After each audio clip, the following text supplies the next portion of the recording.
గౌతమ్ అహల్యని అవునండి. రాజుగారు 2 డేస్ నుంచి కనిపించట్లేదు. ఎక్కడికైనా పంపించారా? అని అడుగుతుండగా, అయ్యో!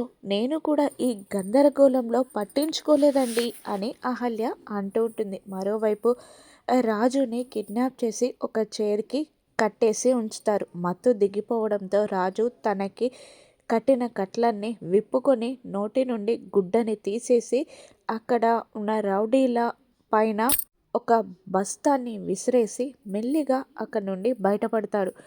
ఇక రౌడీలని కొట్టి రాజు బయటికి వస్తూ ఉండగా రౌడీలు వెంబడిస్తూ ఉంటారు. మరోవైపు అహల్యని తీసుకొని గౌతమ్ హాల్లోకి వచ్చి భానుమతిని, నానమ్మ రాజుగారిని చూసావా అని అడుగుతుండగా, నేను చూడలేదురా, వాని గురించి నీకెందుకు అని అడుగుతూ ఉంటుంది భానుమతి. ఆ తర్వాత అవంతికను చూస్తూ, అక్క రాజుని చూసావా అని అంటూ ఉండగా, రాజా, ఏ దేశానికి రాజు అని వెటకారంగా అంటూ ఉంటుంది. అహల్య గౌతమ్ ఇద్దరూ టెన్షన్ పడుతూ ఉంటారు. అందరూ హాల్లోనే ఉంటారు. ఇక రౌడీల నుండి తప్పించుకొని వచ్చిన రాజు, గౌతమ్ బాబు అంటూ లోపలికి పరిగెత్తుకుంటూ వస్తాడు.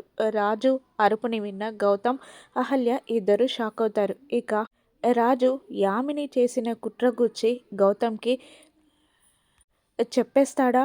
అవంతిక, కార్తిక్ యామిని కుట్ర చేసి అహల్యని చంపాలి అనుకున్నారని, ఆ విషానికి అర్జున్ ప్రసాద్ బలయ్యాడని, అహల్యపై ఇంకా హత్యా ప్రయత్నాలు జరుగుతున్నాయని గౌతమ్ గ్రహించగలడా?